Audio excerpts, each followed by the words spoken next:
Assalamualaikum warahmatullahi wabarakatuh. Perkenalkan, nama saya Intan Nurfadilah, NIM 18053108, jurusan Pendidikan Ekonomi, Universitas Negeri Padang. Baiklah, pada video kali ini saya akan menjelaskan tentang materi pertemuan 1 sampai dengan pertemuan 15, mata kuliah Ekonomi Sumber Daya Manusia, dan juga saya akan menjelaskan tentang rencana skripsi yang akan saya buat. Baiklah, video ini saya buat untuk memenuhi tugas akhir mata kuliah Ekonomi Sumber Daya Manusia bersama Bapak Yuli Henry, SPD, MSc.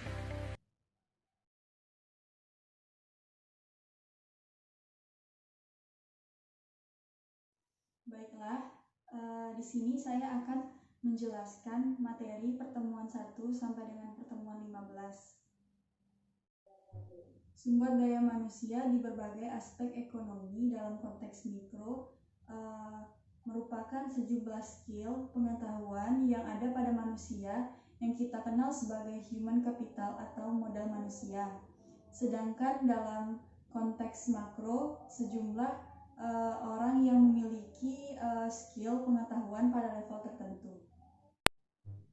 Teori penawaran tenaga kerja. Penawaran tenaga kerja adalah jumlah tenaga kerja yang dapat disediakan oleh pemilik tenaga kerja pada setiap kemungkinan upah dalam jangka waktu tertentu. Dalam teori klasik, sumber daya manusia atau pekerja merupakan individu yang bebas mengambil keputusan untuk bekerja atau tidak. Contoh kasus tentang penawaran tenaga kerja di Provinsi Sumatera Barat yaitu pengaruh tingkat upah terhadap penawaran tenaga kerja menurut kabupaten atau kota di Provinsi Sumatera Barat. Berdasarkan hasil uji hipotesis ditemukan hasil bahwa tingkat upah memiliki pengaruh positif dan tidak signifikan terhadap penawaran tenaga kerja di Provinsi Sumatera Barat. Upah yang terus meningkat secara langsung akan membawa dampak yang signifikan pada penawaran tenaga kerja. Karena dengan adanya tingkat upah yang dinaikkan tersebut, para pengusaha akan berupaya untuk meningkatkan atau menambah jumlah unit usahanya. Kurva permintaan pasar untuk tenaga kerja adalah kurva yang menunjukkan hubungan antara harga tenaga kerja atau upah dan jumlah total tenaga kerja yang diminta di pasar. Mengapa kurva permintaan tenaga kerja miring ke bawah?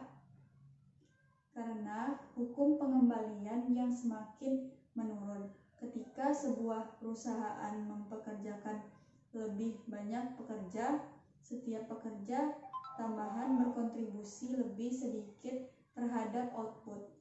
Perubahan dalam tingkat upah menyebabkan pergerakan sepanjang kurva permintaan.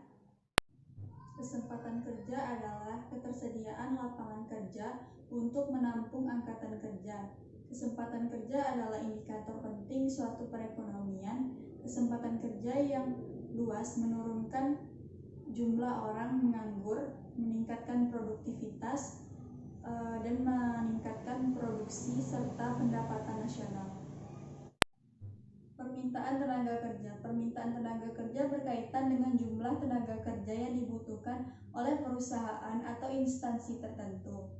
Faktor yang mempengaruhi permintaan tenaga kerja yang pertama yaitu perubahan tingkat upah akan mempengaruhi tinggi rendahnya biaya produksi perusahaan. Yang kedua, perubahan permintaan hasil akhir produksi oleh konsumen. Yang ketiga, harga barang modal turun. Jenis permintaan tenaga kerja. Yang pertama, permintaan tenaga kerja jangka pendek dan permintaan tenaga kerja jangka panjang. Perencanaan tenaga kerja. Perencanaan tenaga kerja adalah proses yang mencakup peramalan, pengembangan, dan pengendalian.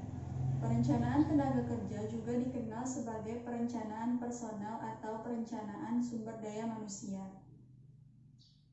Hubungan tenaga kerja dan pembangunan ekonomi.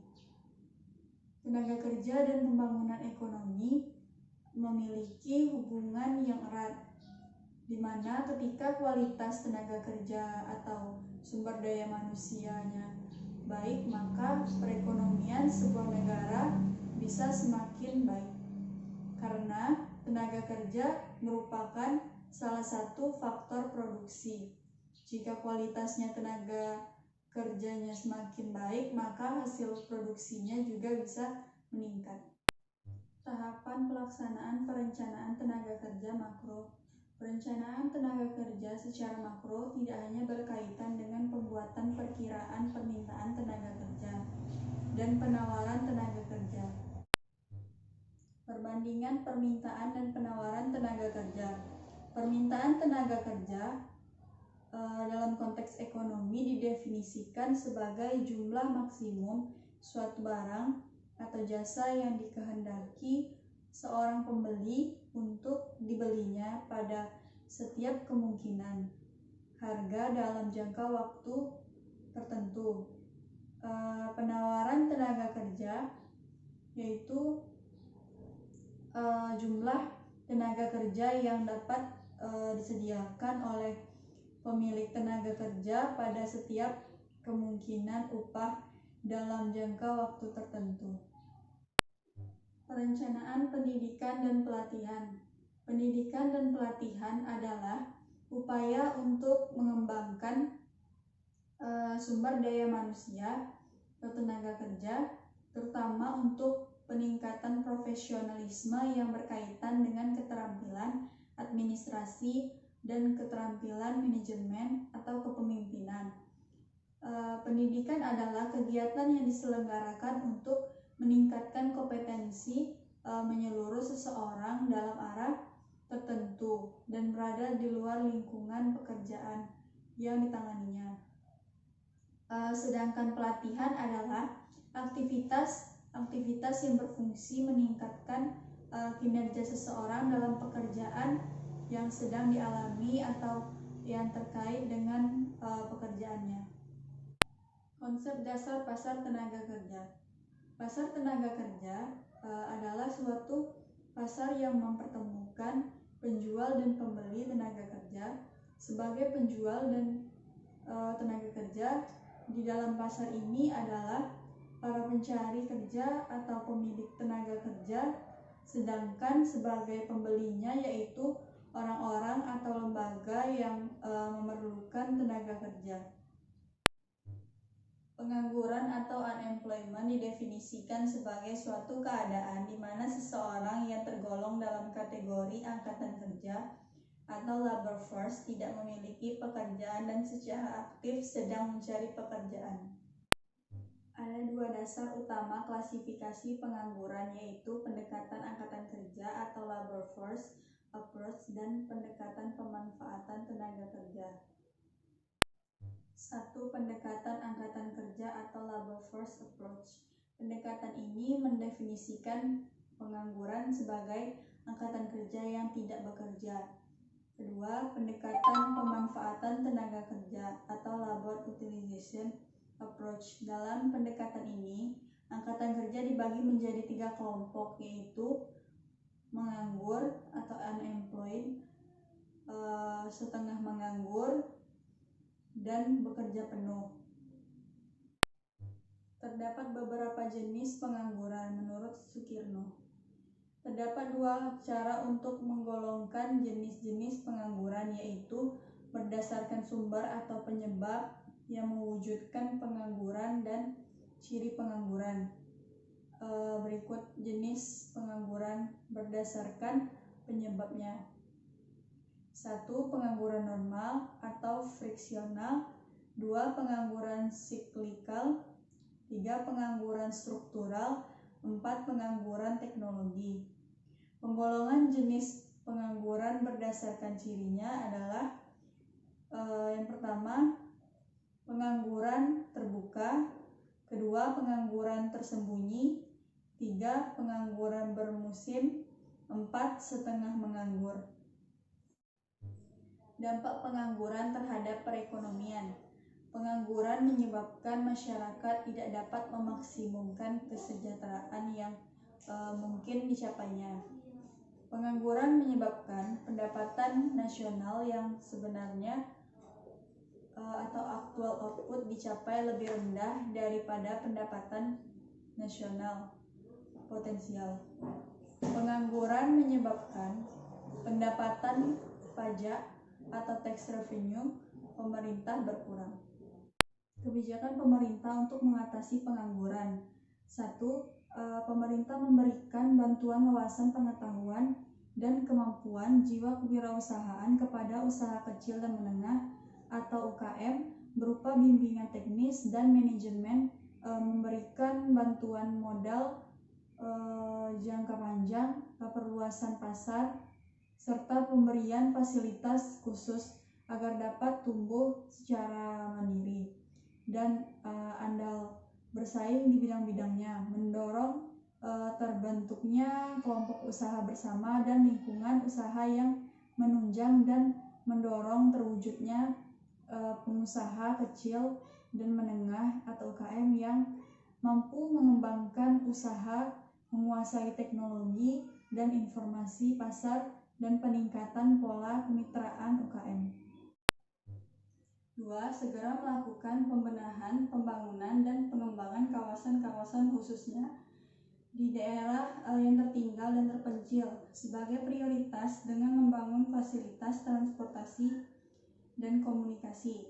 Ini akan membuka lapangan kerja bagi para penganggur di berbagai jenis maupun tingkatan. Harapan akan berkembangnya potensi wilayah negara Kesatuan Republik Indonesia, baik potensi sumber daya alam maupun sumber daya manusia. 3. Segera membangun lembaga sosial yang dapat menjamin kehidupan penganggur seperti PT Jaminan Sosial Tenaga Kerja atau PT Jamsostek. Dengan membantu lembaga itu, setiap penganggur di Indonesia akan terdata dengan baik dan mendapat perhatian khusus secara teknis dan rinci. 4. Segera menyederhanakan perizinan dan peningkatan keamanan karena terlalu banyak jenis perizinan yang menghambat investasi baik penanaman modal asing maupun penanaman modal dalam negeri. Hal itu perlu segera dibahas dan disederhanakan sehingga merangsang pertumbuhan iklim investasi yang kondusif untuk menciptakan lapangan kerja yang baik. 5. Mengembangkan sektor pariwisata dan kebudayaan Indonesia, khususnya daerah-daerah yang belum tergali potensinya, dengan melakukan promosi-promosi ke berbagai negara untuk menarik para wisatawan, mengundang para investor untuk ikut berpartisipasi dalam pembangunan dan pengembangan kepariwisataan dan kebudayaan yang nantinya akan banyak menyerap tenaga kerja. 6. Melakukan program sinergi antar BUMN atau BUMS yang memiliki keterkaitan usaha atau hasil produksi akan saling mengisi kebutuhan. 7. Dengan memperlambat laju pertumbuhan penduduk yang diharapkan dapat menekan laju pertumbuhan visi angkatan kerja baru atau melancarkan sistem transmigrasi dengan mengalokasikan penduduk padat ke daerah yang penduduknya dengan fasilitasi sektor pertanian, perkebunan, atau peternakan oleh pemerintah. 8. Menyeleksi tenaga kerja Indonesia atau TKI yang akan dikirim ke luar negeri. Perlu seleksi secara ketat terhadap pengiriman TKI ke luar negeri. Sebaiknya diupayakan tenaga-tenaga terampil. Hal itu dapat dilakukan dan diprakarsai oleh pemerintah pusat dan daerah. 9. Segera harus disempurnakan kurikulum dan sistem pendidikan nasional. Sistem pendidikan dan kurikulum sangat menentukan kualitas pendidikan yang berorientasi kompetensi, karena sebagian besar para penganggur adalah para lulusan perguruan tinggi yang tidak siap menghadapi dunia kerja. 10. Segera mengembangkan potensi kelautan dan pertanian, karena Indonesia mempunyai letak geografis yang strategis, yang sebagian besar berupa lautan dan pulau-pulau yang sangat berpotensial sebagai negara maritim dan agraris. Potensi kelautan dan pertanian Indonesia perlu dikelola secara baik dan profesional supaya dapat menciptakan lapangan kerja yang produktif. Teori upah dan sistem pembayaran upah. Upah adalah pembayaran yang diterima buruh selama ia melakukan pekerjaan atau dipandang melakukan pekerjaan, atau penghargaan atas jasa seseorang yang dibayarkan dalam bentuk uang. Sistem upah antara lain: 1. Sistem upah jangka waktu. Menurut pengupahan ini, upah ditetapkan menurut jangka waktu buruh melakukan pekerjaan. 2. Sistem upah potongan. Sistem upah potongan ini seringkali digunakan untuk mengganti sistem upah jangka waktu. Yang ketiga, sistem upah permufakatan. Sistem pengupahan ini pada dasarnya adalah upah potongan, yaitu upah hasil pekerjaan tertentu. 4. Sistem skala upah berubah. Pada sistem skala upah berubah ini terdapat pertalian antara upah dengan harga penjual hasil perusahaan. 5. Upah yang naik turun menurut naik turunnya angka indeks biaya penghidupan, disebut upah indeks. Dinamika dan masalah upah. 1. Upah minimum yang ditetapkan kerap jauh dari nilai real kebutuhan hidup layak. 2. Bagi buruh di bawah mandor atau supervisor, upah minimum seringkali menjadi upah maksimum. 3. Beberapa negara di Asia mengaitkan upah minimum dengan tunjangan sosial maupun sistem pengendalian harga. Di Indonesia, upah minimum menjadi satu-satunya tumpuan pendapatan. 4. Kebijakan pengupahan bersifat pukul rata kepada semua jenis usaha formal dengan modal negeri maupun luar negeri. Kebutuhan hidup dan upah kebutuhan hidup adalah segala sesuatu yang diperlukan untuk melangsungkan kehidupan, baik bersifat material maupun non-material, atau bisa juga dikatakan sebagai kebutuhan sandang, pangan, papan. Ada juga yang dinamakan sebagai kebutuhan hidup layak. Kebutuhan layak itu merupakan dasar penetapan upah minimum. Standar kebutuhan hidup layak atau KHL merupakan standar kebutuhan seorang karyawan atau pegawai untuk dapat hidup layak secara fisik dalam kurun waktu 1 bulan.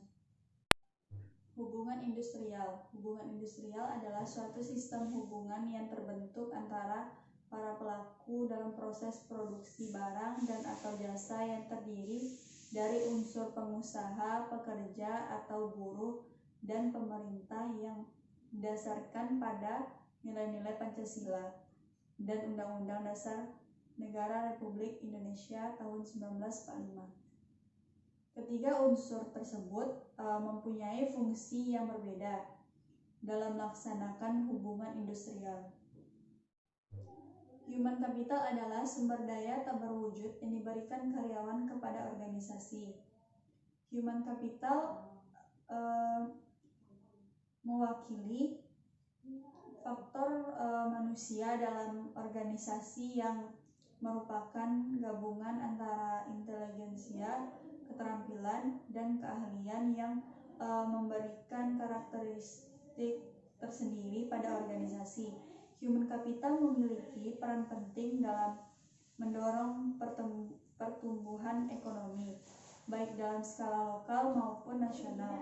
Kemajuan zaman dan teknologi mengakibatkan pertumbuhan ekonomi dunia yang sangat bergantung pada teknologi digital, yakni dari sektor agrikultur ke manufaktur, kemudian ke industri jasa.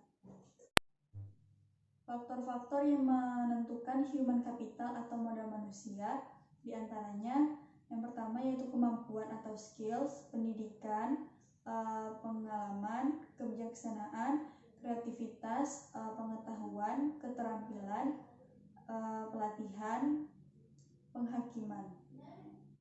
Sektor informal adalah bagian dari perekonomian yang tidak dikenakan pajak, diawasi oleh segala bentuk pemerintah atau termasuk dalam produk nasional bruto atau GNP. Tidak seperti ekonomi formal.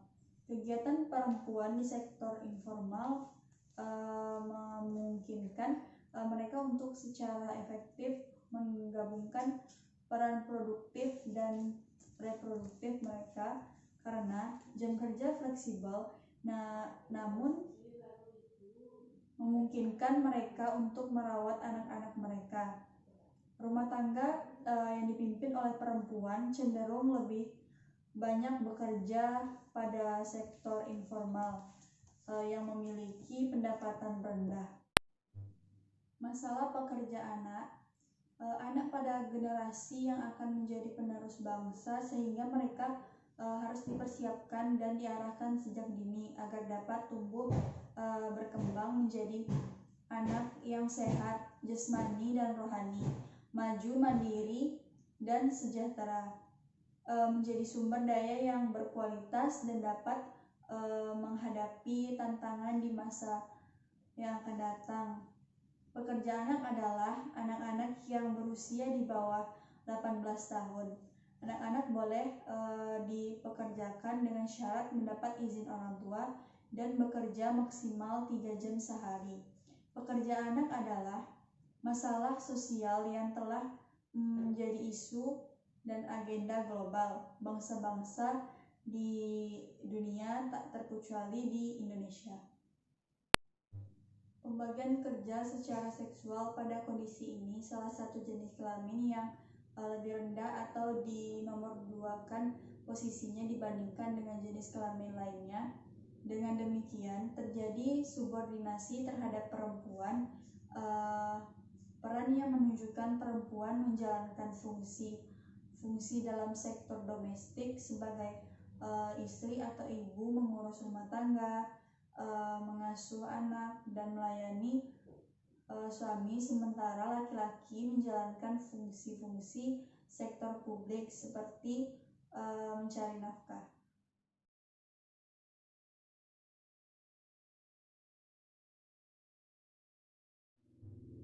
Baiklah, di sini saya akan menjelaskan tentang rencana skripsi saya yang berjudul Analisis Perencanaan Tenaga Kerja terhadap Kebutuhan Tenaga Kerja. Saya mengambil judul ini karena dilatar belakangi oleh masalah ketenaga kerjaan. Kita tahu jumlah penduduk di Indonesia terus mengalami peningkatan yang akan berdampak terhadap jumlah para pencari kerja. Hasil survei Angkatan Kerja Nasional menunjukkan bahwa jumlah angkatan kerja meningkat. Jumlah ini terus bertambah seiring bertambahnya jumlah penduduk. Tingkat pengangguran yang terus meningkat disebabkan karena tidak seimbangnya antara persediaan dengan kebutuhan. Sebuah organisasi dalam mewujudkan eksistensinya dalam rangka mencapai tujuan memerlukan perencanaan sumber daya manusia yang efektif. Fokus utama dari perencanaan adalah untuk mempersiapkan dan memprediksi peristiwa masa depan dalam setiap pengaturan organisasi. Perencanaan ini melebihi upaya untuk mencapai tujuan organisasi. Hal ini memerlukan penentuan pengawasan, arah, dan metode untuk mencapai tujuan organisasi secara keseluruhan. Rumusan masalah dari rencana skripsi ini yaitu Bagaimana perencanaan tenaga kerja terhadap tingkat kebutuhan tenaga kerja, dan tujuannya yaitu untuk mengetahui bagaimana perencanaan tenaga kerja terhadap tingkat kebutuhan tenaga kerja. Hasil penelitian oleh Sri Maryanti tahun 2012 di mana persediaan tenaga kerja, kesempatan kerja, dan pertumbuhan ekonomi tidak seimbang. Hal ini akan menyebabkan terjadinya pengangguran. Perlu adanya perencanaan di setiap sektor untuk meningkatkan kualitas dan keterampilan. Baiklah, kesimpulannya adalah perencanaan tenaga kerja merupakan pendekatan sistem dan dilakukan dalam prosedur yang ditetapkan untuk menganalisis persediaan tenaga kerja yang ada, membuat perkiraan tenaga kerja masa depan, mengembangkan program ketenagakerjaan, dan merancang program pelatihan. Perencanaan ini mengacu pada penerapan modal dan serangkaian kebijakan serta proses untuk mengoptimalkan pemanfaatan tenaga kerja untuk mencapai keberhasilan dan membantu perusahaan dalam mengembangkan rencana strategis sumber daya manusia. Baiklah, itu tadi review pertemuan 1 sampai dengan pertemuan 15 mata kuliah Ekonomi Sumber Daya Manusia, dan juga penjelasan mengenai rencana skripsi saya. Apabila ada kesalahan, saya mohon maaf. Sekian dari saya. Wabillahi taufiq wal hidayah. Wassalamualaikum warahmatullahi wabarakatuh.